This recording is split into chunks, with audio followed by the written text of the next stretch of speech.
ilahe Om ilahe ngawi guna mastu purama sidhem Om awi guna mastu purama sidhem silat mring nyuwang jagat karana sirang tondo kawisisane bisana sono sinawung langening bala Krishna maksih lestantun lambang Buddha jinanda tutur katula tuturu tulat muring rabding parabdiwa winisuda trah ingkang dinama Duma pinardi tameng lalata mangkiwa tekap wusananing gupita tawang renggeng merlambang matumpa-tumpa maremu panggung panggunggung sang murwengkata sedebyar dumadining wayang murwa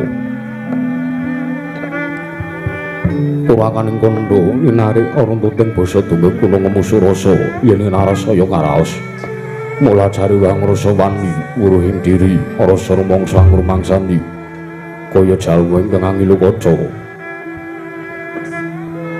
jarwe usur nakup saking carita lebecik wis kagelar aning madaring pagliran yaiku jejak mriksani pagelaran inggih Purwa Surya Candra ndarum Hyang Kartika wis kinurba dhateng kawasa sahari ratri angin dari bawana palateking dosina gulur gumanti temat dadi pitanganing dina sasi warsi windu kang sarta abad Pedungulan tangkar kemangkar tono sinambun daya japating krembyah dadi padang kutu-kutu walangatoga buron wana yang buron dadi pranan tanpa wijalan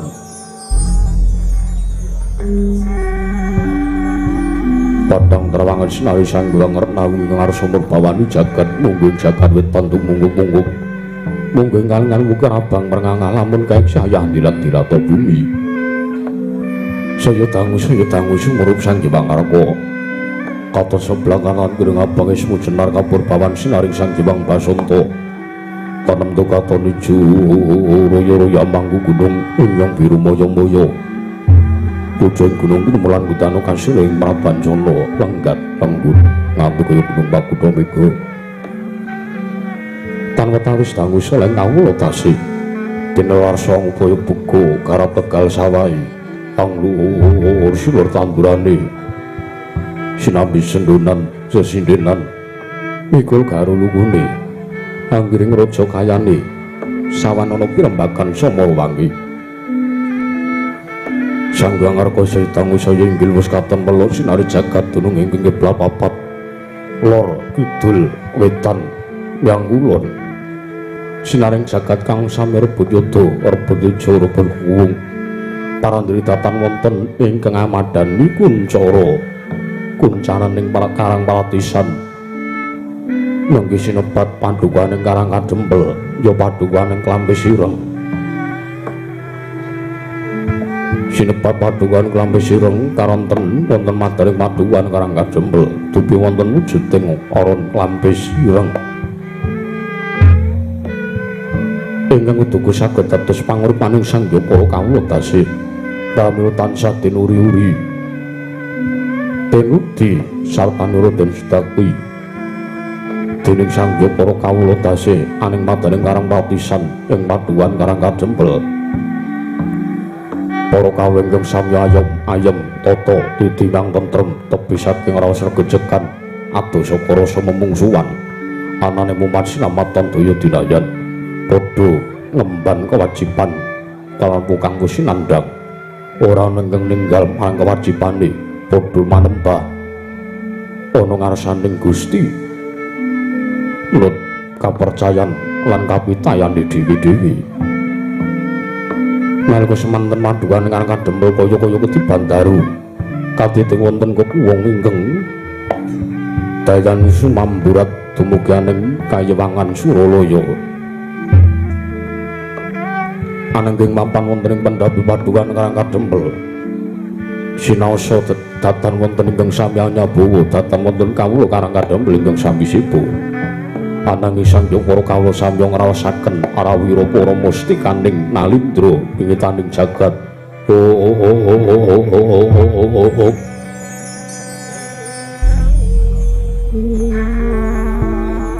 ananging ingkang lenggah wonten madaning lincak sak madaning pendhapi ageng padukan karang Jawa pitakenanipun Sangya para priyagung wiwit saking negari Ngamarta dumugi sanjawining rangka dumugi saking tlatah Sabrang ugi mancanegara sami nyuwun dawuh Sang Kinurah Semar Badranaya parandening mangke Sang Kinurah Semar Badranaya rumaos jenjem ananging ugi rumaos perkewo karanten kawontenanipun ingkang namung wong loro saudon telu saurupan teka karawan Nalindra ing ngamarta Sang Prabu Darmakusuma Nalindra Ndrawati Sang Prabu Sri Bathara Kresna duwe Nalindra mandura Sang Prabu Baladewa datan kanten Sang pamadyaning Pandhawa Sang Raden Arjuna ayem madyaning batos nanging ugi ngrantes madaning penggalih Sang Kinurah Semar Badranaya karanten Wanci Riyaya Sang Kinurah Semar Badranaya datan saged atur THR dhumateng para Pandhawa pramila ing mangke sinegeg ingkang lagya tintrimaning madaning pendhawi padukan karang kadhem lenggih Sang Kinurah Semar Badranaya nadyan to kaya den ampet ngendikaning Sang Nayantaka paripaksa matur wonten kersanipun Sang Puralengga pramila sigra murmani pangandikan duping ngangset Sang Puralengga duping ngawuningani Sang Kinurah Semar Badranaya ngarsa medhari sabda pangandika matur wonten kersanipun ingkang bendera Sang Prabu Puntadewa pramila ing mangke datan wonten ingkang godhongan ingkang Basamra datan ana ingkang lumampah awit saking daya perbawaning Sang Nayantaka ya Sang Ismaya nandhan dadosaken kumanggiling wijining pangandika Sang Kinurah Semar Badranaya temah kawedharing lisan nalika semanten sami gambar blabar sedheku amarga lungang-lungaken jangga nyengaken karna Sang Puralengga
Tekung Setimaya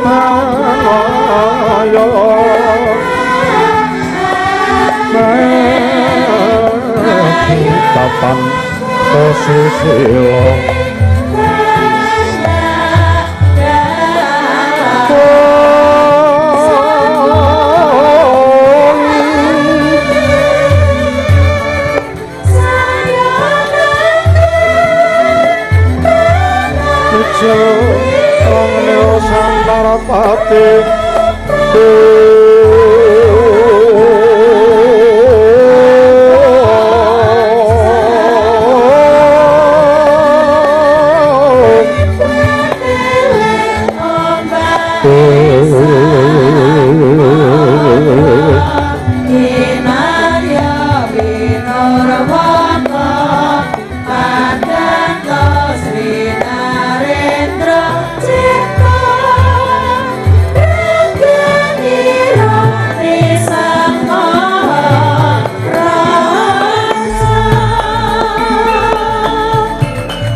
Raja Makanasthanira kalih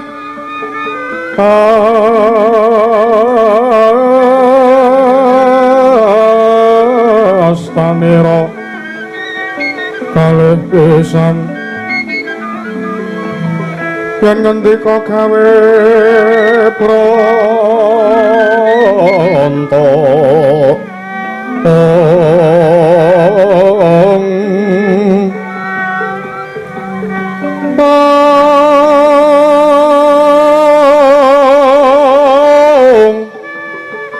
yen ngendika gawe pronto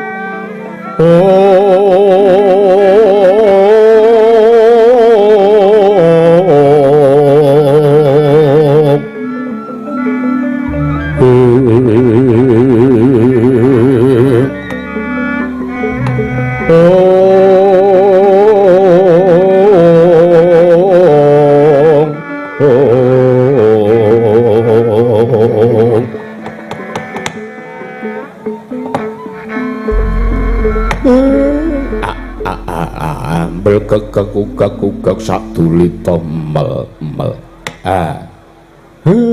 nyuwun ngapunten sinuwun Puntadewa paripaksa kula ngginakaken juga kemawon karanten mengati wekdal kula niki mung kari setengah jam leh kesempatan Semar romong niki ngapunten sewu-sewu kelepatanipun ingkang abdipun Semar kula tadhawadana kula nyuwun pangapunten sinuwun Puntadewa wonten ing wiwit para Pandhawa sepisan sapari kapengkerem rawuh wonten ing Karangkadempel ngantos sakmenika sampun ganep sapari para Pandhawa mapan wonten ing mriki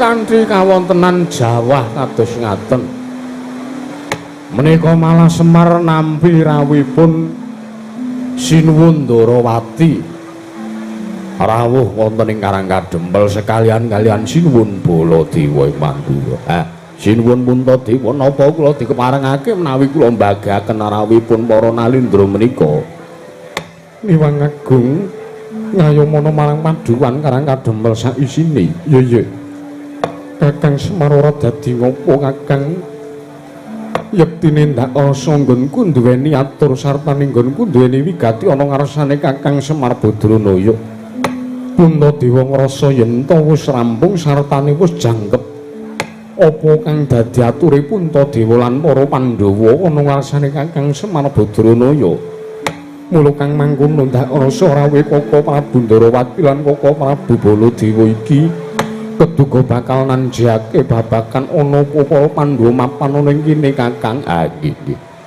nek ngaten kula nyuwun dipalila kula tak ndangu kalih sinuwun Kresna iya Kakang Semar monggo kersa nggone Kakang Nayantaka bakal ndangu kelawan rawuh Koko Prabu nuwun sewu sinuwun Ndarawati saderengipun kula ngaturaken pambagya raharja kunjuk wonten ngarsa paduka sinuwun Prabu Sri Bathara Kresna Ndara ya jagat pangestu Ngurwayahu Bathara jagat iya Kakang Semar Badranaya banget panarimaku nggone Kakang Semar ngaturake pambagya raharja ana ngarsaning nata Ndarawati ndak tampa sartane gawe bombong atining nata Ndwaraka sartane arahayu ora ana alangan suwiji apa Kakang nggon ora sowan praptane Karangkadempel sawana ngarsane Kakang Semar Badranaya ya mung kudya pangestamaku wae tampan ana Kakang nggih sampun sanget anggen kawula pundi sinuwun Ndarawati mugi kasekecakna Kakang Semar kaya wis ora kurang prayoga mboten langkung sinuwun Baladewa ngaturaken sungkem mugi kunjuk sinuwun ya jagat pangestu Ngurwayahu Bathara jagat Patindra Jaladewaku ya Kakang Semar Badranaya ora liwat pamrayogane Kakang Semar Badranaya ngaturake sungkem ana ngarsane Baladewa tak tampa tibus padha Kakang jriyatane Baladewa iki tinemune taruna timbang Kakang Semar ya senajan to nuwun sewu drajating Kakang Semar ki mung drajating aceplik senajan to Kakang Semar ki mung drajating Panakawan nanging miturut penyawanging Baladewa kanthi permana jati Kakang Semar ki ora alika jaba padha lawan pangejawanteng Sang Hyang Wismaya mula Kang Jawa kuwi Kakang Semar aku ngaturake salam tak wiwi Baladewa katur ana kersane Kakang Semar Badranaya Kakang Duda manang munung nggih sampun sanget anggen kawula pundi sinuwun Koko Prabu Baladewa kelawan Koko Prabu Ndarawati ingkang rayipun Darmakusuma ngaturaken asung pasegan panakrami mugi kunjuk wonten ngarsa paduka Kanjeng Koko Prabu Yayi Prabu Darmakusuma inggih Yayi mboten langkung pamrayoganipun Yayi Aji Darmakusuma ngaturaken asung pasegan panakrami kunjuk wonten ngarsanipun ingkang Raka ing Mandura sampun kula tampi mboten langkung putu pangastawanipun ingkang Raka kunjuk wonten ngarsa paduka Yayi Prabu Darmakusuma Koko Prabu sampun sanget anggen kawula tampi Yayi Prabu Puntadewa inggih sapisanipun ingkang Raka Ndarawati paduka ngaturaken asung pasegan panakrami wonten ngarsanipun ingkang Raka para Ndwaraka sampun sanget kula tampi damel bombong para sing manahipun ingkang raka ing Dwaraka. Inggih Koko Prabu, mboten langkung kaprayogan lenggah paduka. Sampun mboten karang prayogi pisanipun ingkang raka. Nuwun sewu. Cekak aos kemawon. Karang menika kawontenan para Pandhawa tasih gadhahi kewajiban lan wonten rembag ingkang dereng dipun ngendikaken kaliyan pun Semar Badranaya. Nuwun sewu Sinuwun Darawati. Kaliyan Sinuwun Baladewa. Wonten wigatos napa teka sak mangke rawuh wonten ing Karang Kadempel? Teka sengkan-sengkan datan pepoyan. Nek butuh karo Semar mestine nimbali karo Semar teng Kapure sowan teng negari Ndrawati menapa dene negari Mandura. Lah kok teka malah dinten sak menika Sinuwun Ndrawati kaliyan Sinuwun Baladewa rawuh mriki wonten wigatos napa Sinuwun? Kakang Semar, wonten dawuh. Sing gedhe pangapuramu yen to wraptane nata Ndrawati iki mau gawe kaget. Sotane nggale Kakang Semar Badranaya. Yektine nggonku praptana ing Karang Kadempel iki ingkang sepisan.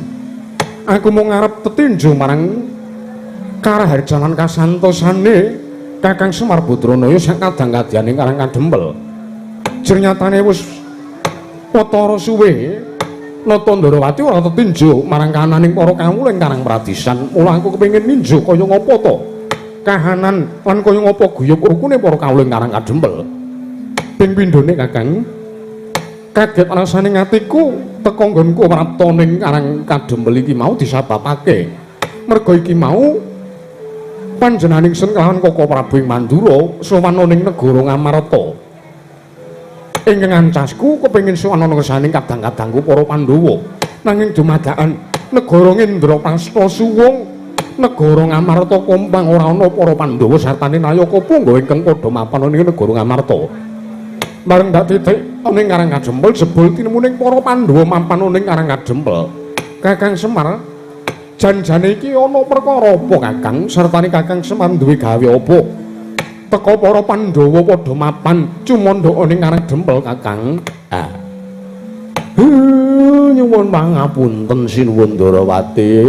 Nyuwun pangapunten ingkang kathah. Saderengipun kula nyuwun pangapunten nek kula mboten nyuwun idi palilah ngersanipun Sinuwun Darawati nek para Pandhawa kula suwun supados mapan wonten ing Karang Kadempel. Nanging mugi ndadosna kawuningan sejatosipun rawipun para Pandhawa ingkang sami mapan wonten ing Karang Kadempel mriku mboten saking pikajenganipun Semar piyambak. Nanging pancenestu menika sedaya niat saking para bendara kula ing Ngamarta, bendara kula ing Ngendraprasta sami rawuh. Wekasan sampun cumandha antawisipun Sabtu hari sampun sami mapan wonten wonten ing padukuhan Karang Kadempel. Wonten napa ta ingkang dados sabab lan darunanipun? Rikala semanten kula nampi dawuh nampi pangandikan saking ngersanipun Sinuwun Puntadewa bilih Sinuwun Puntadewa nggadahi gegayuhan awit mengeti lelampahan ingkang nembe kemawon kelampah wonten ngarsanipun para Pandhawa. Dukunanipun para Pandhawa wiwit para Pandhawa antuk kanugrahan negari Ngendraprasta wiwit Ndara Kuling tunggul pawenang inggih menika pun Ndara Bratasena mbabat Wanamarta ngantos sak mangkin negari ing Wanamarta menika kababar tuwin badar kasat netra Ndara. Pramila mboten kok nggadahi niat ala menapa-menapa menika babar pisan mboten. Nanging pancen para Pandhawa menika sami nggadahi gegayuhan kepengin miwiti anggenipun badhe mbangun negari Ngamarta. Sabab nuwun sewu negari Ngamarta menika menawi mboten dipun bangun kanthi bener becik kula kinten kawulanipun mboten sami tentrem mboten sami guyub. Lah ning kenging napa lah kok teka Sinuwun Puntadewa kaliyan para Pandhawa rawuh teng Karang Kadempel. Awit kula nampi dawuh pangandikanipun Sinuwun Prabu Darmakusuma menawi mbangun suwijining negari menika ingkang kedah dipun gatosaken ingkang langkung utami menika inggih menika kedah bangun miwiti bangun negari wiwit saking Karang Pradisan dados ingkang dipun bangun menika mboten namung Kutagara nanging Karang Pradisan ugi kedah dipun bangun pramila pengangkahipun Sinuwun Puntadewa Sinuwun Darmakusuma nggadahi panyakra-bawa tuwin gegayewan sakmangke ingkang keduga saged ngangkat derajatipun negari Ngamarta menika mboten sanes kejawi namung padukuhan Karang Kadempel Sinuwun. Katitik menika sampun wiwit kabangun wiwit saking infrastruktur wiwit saking kawontenan pager-pager sampun sedaya dipun sami bangun. Pendopo nggih pun dipun damelaken gagah kados mekaten teng padukuhan Karang Kadempel. Lah menika dados pamancatipun para Pandhawa anggenipun badhe ngangkat derajatipun negari Ngamarta. Pramila kula matur napa wontene mboten kula imbu-imbu mboten kula kelong-kelongi kula menika namung lidah sinambung saking Sinuwun Puntadewa. Wontene mengke wonten sesambetan kaliyan pun para Pandhawa bakune para Pandhawa badhe miwiti mbangun negari Ngamarta Sinuwun. Sikra-sikra yen permana kanca sikra ngrakit nawang sesangga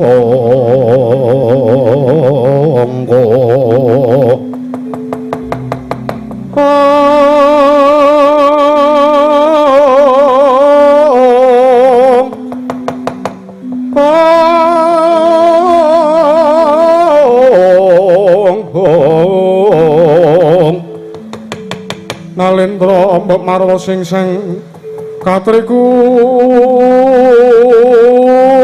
mulung katriku mulung mangroma ing wadya Urdakara reka kiri-kiri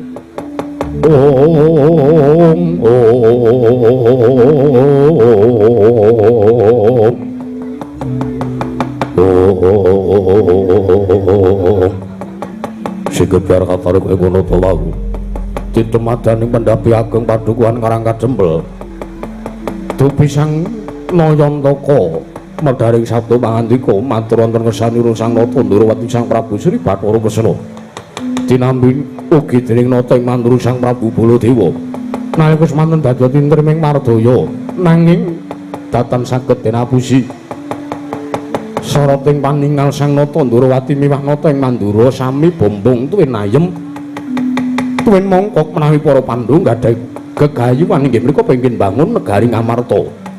Para muling mangke senajan dereng paring dawuh tartemtu nata Ndarawati miwah nata mandring Sang Prabu Baladewa tartemtu ugi sampun sarujuk menawi para Pandhawa nggadahi gegayuhan kepengin mulyaken dhumateng negari ing Indraprastha. Kedadah ingkang sami aluk nenggih Sang Lurah Petruk Kantong Bolong aluk bilih wonten suwijining tamu agung kadite saking busananipun nenggih busana kanalindran inggih nalindra saking tlatah Sabrang ingkang wonten minggah madyaning pendhapi padukuhan Karang Kadempel nalika semanten slagenipun Sang Lurah Petruk Kantong Bolong. Pak, enek tamu Pak, gawe wedang Pak.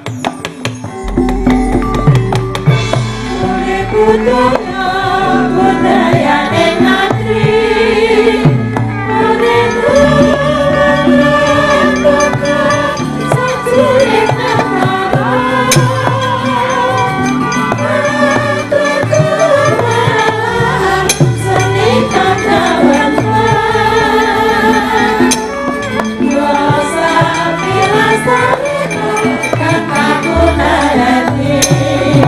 Surabaya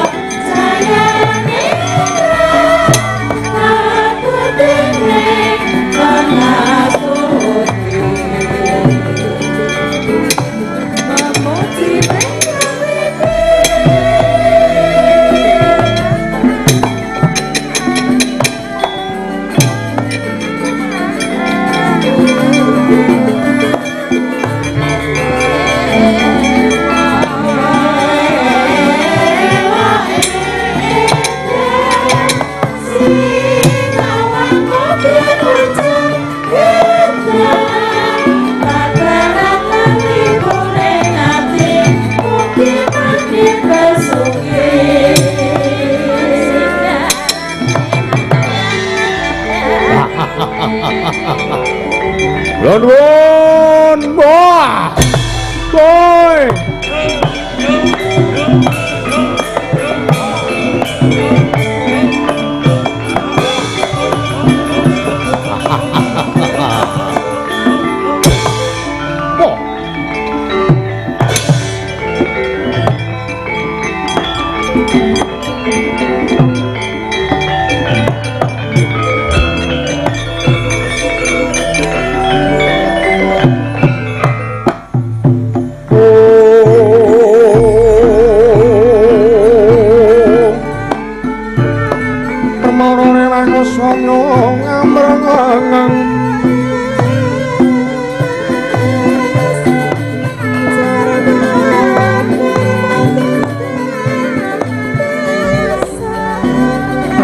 Karenane kaswase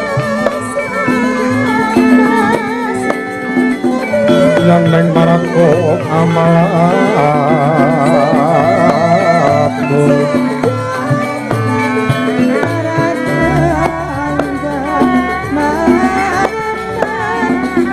Kemireng sang bondo wasrapojo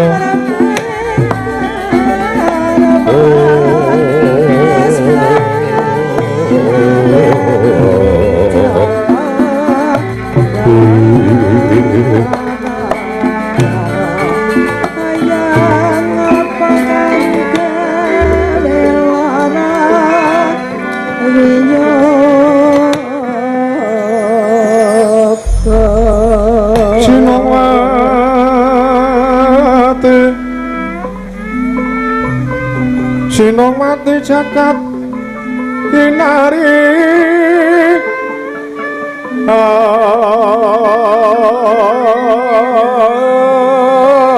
among maklum mbak ombyang samudra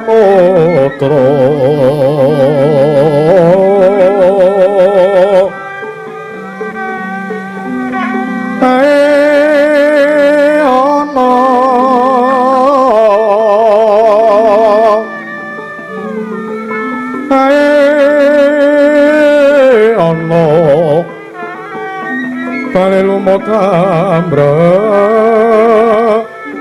kangga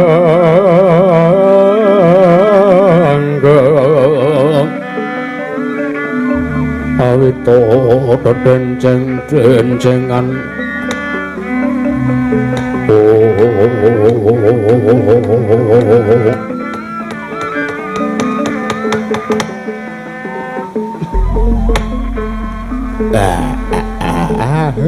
embel kekek satulita emel dereng purna anggen kula nampi ngendikanipun sinuwun Puntadewa kula pun nampa amplop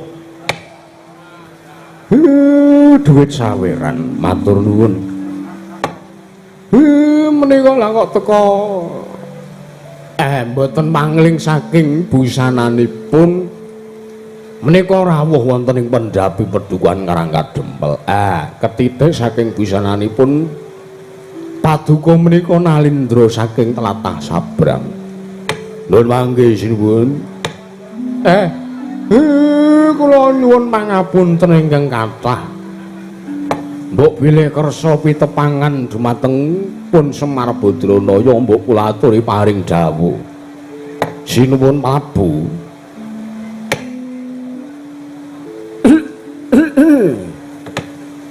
Iya jagat wasesaning Bathara Ayah Bathara jagat. Latala. Yo.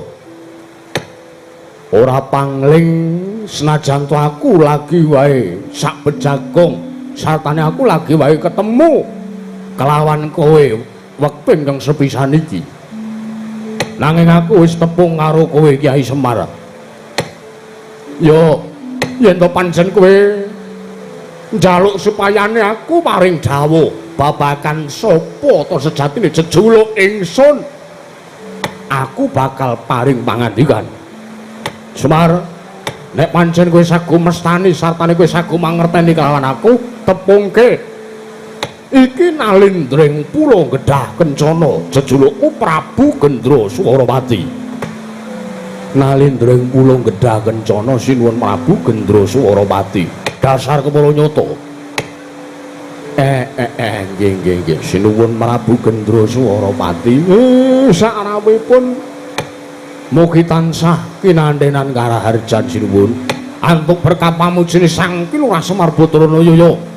Suwan Kurana Langan Swijapa Semar ora liwat pangestuku tampanana Semar. Kula dereng ngaturaken sembah kok sampean pun pangestoni. Yo Ben. Aku ki Nalendra sing pangerten. Aku ki Bendara sing pangerten karo batur kaya dapurmu kuwi. Ha nggih. Semar wonten dawuh. Mesti wae kowe kaget. Mesti wae kowe kaget anane Prabu Gendra Suwarawati prapta ning padukan Karang Kadempel. Mesti tuwa tandha pitakon sajroning atimu Semar. Apa to kang dadi wigatine wondene Prabu Gendra Suwarawati prapta ning padukan Karang Kadempel. Ning atase derajatmu ki mung anceplik. Kowe kuwi mung wong loro saudon telu saurupan. Kowe iki mung Panakawan, derajatmu kuwi mung batur. Semar teko Krawan Nalindra kung binethara kaya aku iki. Mesti tuwa tandha pitakon sajroning atimu Semar. Nggih. Nembe kemawon kula badhe miterang nyuwun katrangan sartanipun nembe kemawon kula badhe nyuwun dawuh. Wondene menapa ingkang dados wigatosipun wondene sinuwun Prabu Gendra Suwarawati rawuh wonten ing padukan Karang Kadempel. Sinuwun kula nyadong deduka. Yo Semar. Marata diagelak mripatmu gatekno gobokmu Semar. Sing gedhe pangapuramu yen aku ora basa, aku ora duwe tata krama karo kowe. Ternyatane pancen nuwun sewu derajatmu ingkang mung Panakawan, derajatmu ingkang mung gedibal. Mula kang saka kuwi aku ora sudi yen aku kon tata krama, aku kon nyembah karo kowe. Inggih, mboten napa-napa. Kula niku mboten butuh dialem kalih sak sesamining menungso, kula menika mboten butuh. Yo. Semar kawruhana. Ingkang sepisan sowan kuwi tetinjo marang kahananmu ning Karang Kadempel. Sing jarene Semar kuwi titi sing Sanghyang Bathara Ismaya pangejawantaing dewa ngejawanta ya Sanghyang Ismaya tak kira nek kowe iki sugih. Tak kira senajan to derajatmu ki mung Panakawan ndak rasa kowe kuwi dadi wong sing blegedu sapane dadi wong sing bondo donya. Sebab kowe ngetutke karo para Pandhawa. Sebab kowe ngabdi ana ngersani para Pandhawa. Senajan to derajatmu batur, aku ngira yen to kowe iki wong sugih. Jebul timune kowe iki ra ndek apa-apa, Semar. Kowe ra duwe apa-apa. Jebul timune kowe mung loro saudon telu sakrupan. Jebul timune kowe wong ora duwe, kowe wong sekeng, kowe wong melarat, kowe wong ora duwe. Wong tak ciake saiki wae kaya sabar. Sabar Bagong. Rumangsane dumeh udane terus omongane bengak-bengok. Mula kang saka kuwi Semar, aku kepengin mulyake karo kowe. Banjur kepiye seranane nggonku kepengin mulyake karo Semar Badranaya. Semar, tulungono aku Semar. Negaraku ana ing negara Pulo Gedhah Kencana iki wasana tulung Candrali kalunggan sak mengko. Negaraku ing Pulo Gedhah Kencana Ketaman Pagebluk akeh sanjane para kalingking esuk lara sore ketiwasan, sore lara esuk kapralaya akeh kedadeane. Wekasan akeh sanjane para kalingking padha melet-melet ingkang disababake merga larang sandang, larang pangan sartane larang udan. Wah, lah kok aku prapta ning Karang Kadempel, ning kene kok malah udan drese kaya ngene Semar. Nggih. Nggih niku dados berkahe sampean. Yo. Wah, la edan. Muga-muga nggonku ngrasake udan ning padukan Karang Kadempel, mengko udane banjur sumrambah ning negaraku Pulo Gedhah Kencana. Amin. Lah sak banjure apa tekan dadi wigatine teko aku? Sowan ana ngersamu ngandhake babagan negaraku ing Ketaman Pagebluk. Semar. Aku tulungono Semar. Aku tulungono. Ana apa to sababe aku njaluk tulung karo kowe? Merga ingkang sepisan kowe kuwi nadyan to mung drajating Punakawan ning kowe sinebut sinerat ning buku 1001 malam. Kowe kuwi nadyan to kere nanging kowe sinebut pusaka sing isa kandha, jimat sing isa ngucap. Kula kang saka kuwi tulungan aku Semar. Tulungono Prabu Gendra Swalapati, mbok menawa kowe mengko iso ngayomi negaraku, sak temah kowe arep tak boyongi negaraku, tak jaluk ora ketangklung kedheping peninggal. Kowe mapan ning negaraku. Kowe njaluk apa wae tak turuti, kowe njaluk apa wae tak sembadani. Watane aja njaluk tumurune lintang lan rembulan, aku sagung upayake Semar. Omahmu sing kaya ngriki sesuk didedel, omahmu sing kaya sesuk dimbroke, diganti omah tingkat loro ben kaya teke Pak Parmin. Nggih, matur nuwun. Yo, njaluk apa wae tak turuti. Tumpakmu aja ming pit ontel rosokan kaya ngono wae. Tak tukoke Novarebon karo Fortuner nek perlu. Watone kowe saguh, watone kowe gelem tak boyong ning negaraku, saratana negaraku. Sing ketaman pagebluk supaya iso waluya nirma temah jati, jati temah mulya. Matur nuwun saderengipun. Ning ngapunten. Semar niki wonge ora blereng karo kadonyan, kula niku ora sulap karo bondo donya. Sebab nuwun sewu, kula niku urip sak derma mung nglampahi urip, ora nguyak sugih, kula ora nguyak ndek derajat pangkat, kula iso urip mung alhamdulillah. Dadi nuwun sewu, kula sagah sak biyantu kalih sampeyan. Watone niki mengke panjangkanipun para bendara kula para Pandhawa ingkang sami rawuh wonten mriki pun rampung. Lho. Pandhawa rawuh mrene duwe wigati apa Semar? Karo kowe duwe wigati apa? Lah kok ampuh men. Niatase kowe drajating gedhi bal 17. Lah kok kowe disambati karo ratu agung klebu aku. Oh, la taala. Elok tenan kowe Semar. Ha nggih. Mungkin dados ning kawuningan para Pandhawa rawuh mriki niku kepengin miwiti mbangun negari Ngamarta. Kamangke kepengin dipun bangun mriku dipun miwiti saking Karang Pratisan ingkang badhe dipun bangun mriku Karang Adem langkung rumiyin. Pramila nek sampeyan sagung ngentosi mengke kula tak sowan piyambak teng negari ing Pulau Gedhah Kencana. Watone pun rampit, watone pun rampung, pun sasi nampura-mura ingkang dados gegayuhanipun para Pandhawa sinuwun. Caca montap lir kinentap tuka yayasinepe. Neta kocak ngondarandir.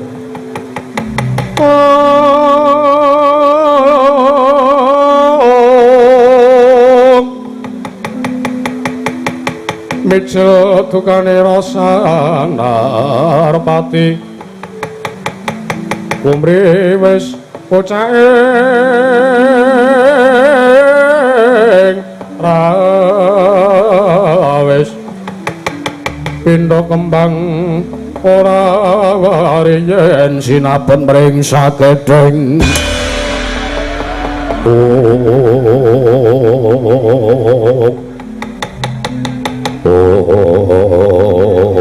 Walatala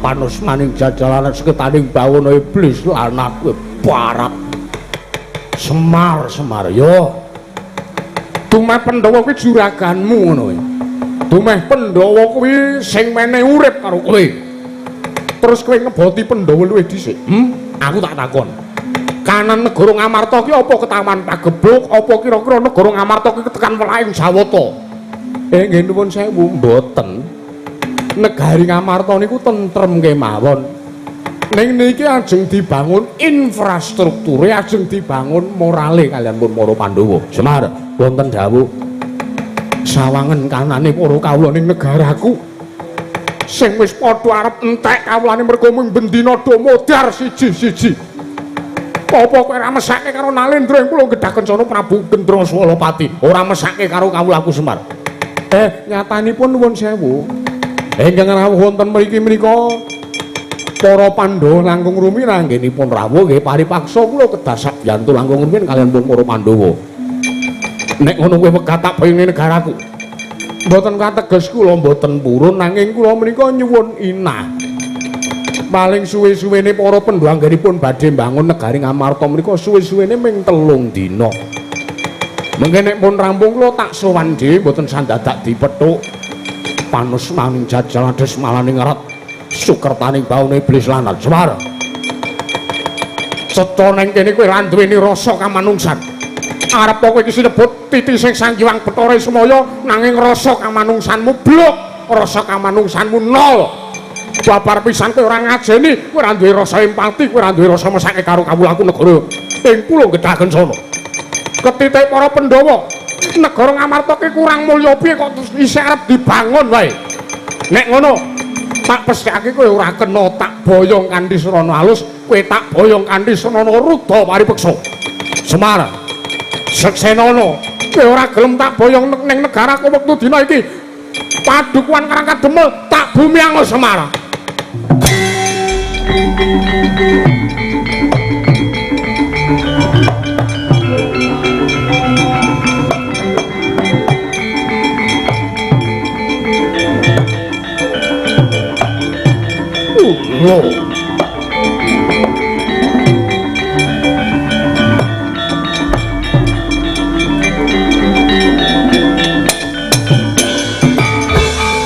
Manus maning jajalan sutaning bangun iblis lanat keparat menungso ora tatanan. Drohon wedi memolon. Prabu Gendra Solowati. Ayo. Ora pangling Prabu Baladewa. Mau muni piye kowe mau? Kowe mau muni piye? Yen to Semar ora kena tak boyong kanthi srana alus, Semar arep tak rudha paripeksa. Yen to dirudha paripeksa isih ora kena, Semar arep tak gawe Karang Abang pedukuhane. Kowe muni kaya ngono kuwi ora nyawang ning kene lungguh nata mandura Prabu Baladewa. Kowe ora nyawang yen to ning Karang Kademel ki lungguh, bantenge tanah Jawa. Ya aku iki kowe iki ratu manca negara, kowe ratu tlatah sabrang tekan tanah Jawa diliajikan polahmu kaya iki rumangsamu apa parat. Yo nek pancen Prabu Baladewa sing dadi pepalangi, aku ora bakal wedi. Mergo aku mbelani, aku bela pati marang negaraku ing wektu dina sakmengko taman pagebluk. Sirmu piye aku ngladeni lawan sola bawamu Prabu Baladewa. Kau kian cangkem.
Kaden prayatno semuriris ing balik titiyane kantayane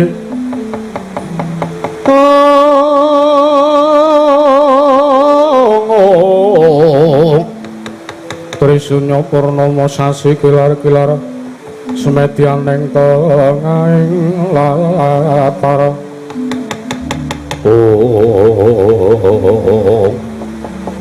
walah Kakang Semar sing gedhe pangapuramu ya Kakang Nayantaka merga yen to ora Baladewa sing temandang gawe yen to ora aku sing menehi wangsulan karo ratu kae mau mundhak malah ora prayoga dadiane Sakarang kadempel bakal dibumi angus dening ratu kae mau mboten napa-napa jalaran sedaya menika kawontenan lah sejatosipun kula niki ajeng matur kalih sinuwun Puntadewa awit para Pandhawa ingkang gadhahi gegayuhan kamangka gegayuhanipun para Pandhawa menika luhur nanging kedah mengeti dumateng pacobanipun menapa mula kang saking menika sinuwun Darmakusuma Kakang Semar kepiye lha nggih niki niki pacobane lae para Pandhawa gadhah gegayuhan luhur pun tumeka lah menika monggo ingkang badhe menyikapi kados pundi ingkang badhe marantasi karya sinten mangpasrahke dumateng sinten mriku kedah cetha katranganipun awit nuwun sewu sing jeneng wong seneng karo wong sing ora seneng kuwi luwih akeh sing ora seneng tinimbane sing seneng wong sing ora seneng karo Pandhawa luwih akeh tinimbang wong sing seneng karo para Pandhawa pramila monggo anggenipun badhe menggalih nek ngantos mengke Pandhawa saged lulus oncat saking pacoban menika kula pestheke mangkethok ilate Semar nek nganti Semargara Pandhawa saklawase urip bakal urip mulya ndara tan Samar pamoring sukma-sukma sinukmaya sinukmaya winahya ing asepi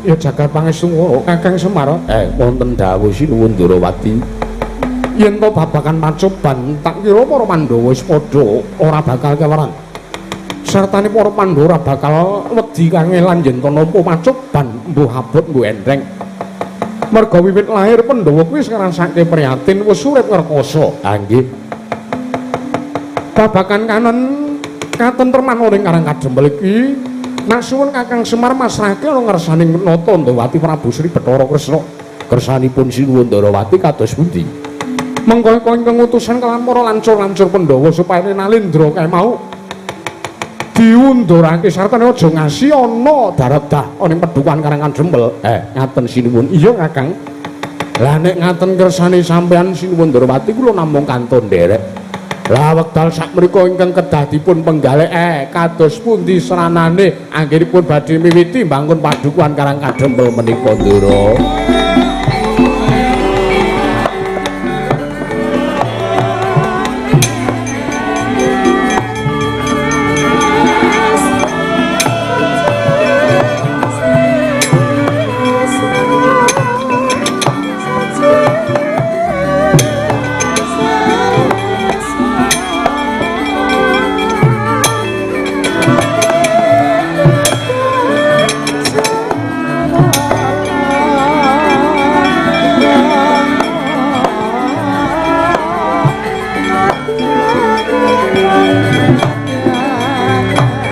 Kakang Semar aku arep wonten ing Karang Kadempel monggo sinuwun Baladewa